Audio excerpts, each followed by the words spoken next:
Yo, what's up mga kaibigan? Nali na tayo magkwentuhan. Si LeBron ay nagtamo ng groin injury. Ayon kay Dave McMenamin ay posibleng abutin ito ng linggo habang ayon naman kay LeBron mismo ay papakiramdaman niya ito sa bawat araw. Subalit ang pinaka-latest ngayon ayon kay Shams ng ESPN na lehitimong source talaga ay expected na out si LeBron ng at least 1 or 2 weeks.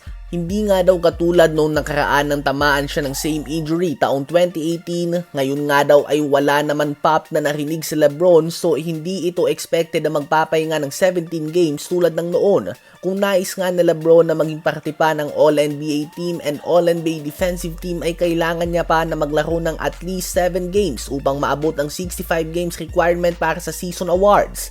As of now, ang Lakers ay may 20 games remaining pa sa season na ito, habang si Luka Doncic naman ay may iniinda din nga na back injury at ramdam niya nga ito kahapon lalo na at very physical din ang depensa ng Celtics. Si Rui Hachimura ay tiningnan na ng medical staff ng Lakers at nagdesisyon sila na kailangan pa nito na magpahinga ng at least another week upang matiyak ang kanyang recovery.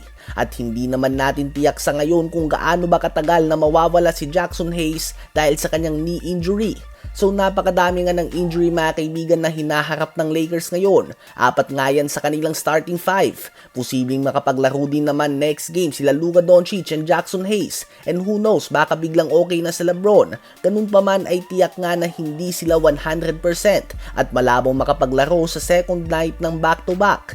At dahil sa kanilang lack of size, ang kanilang defensive strategy at rebounding ay kailangan ng matinding effort sa lahat at hindi lamang kila Vando, Finney Smith at Gabe Vincent, so apektado nga talaga sila dito.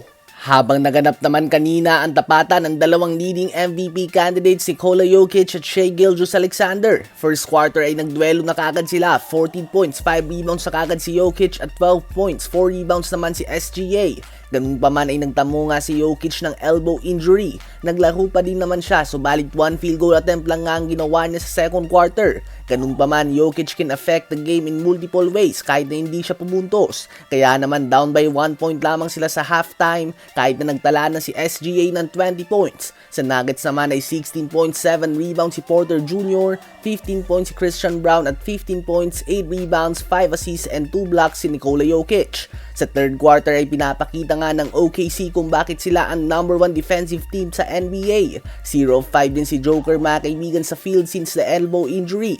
Dikit pa nga ang umpisa ng fourth quarter. Ngunit sa uli ay naging blowout nga ito at lumobo na sa mahigit 20 puntos ang kanilang lamang. At natapos nga ang game na ito sa very dominant win ng OKC. Nanguna si Shai Gilgeous-Alexander with 40 points, 8 rebounds, 5 assists, and 3 blocks. 26 points, 9 rebounds, 8 assists din si Jalen Williams. At 14 points, 8 rebounds, and 4 blocks si Chet Holmgren. Sa Nuggets naman ay 24 points, 15 rebounds si Michael Porter Jr., 24 points, 13 rebounds, 9 assists, and 3 blocks si Nikola Jokic, 19 points si Christian Brown, at 17 points si Jamal Murray. Sa MVP duel ay panalo nga si SGA. Muli magkikita ang dalawang team na ito bukas, subalit questionable ang status ni Nikola Jokic.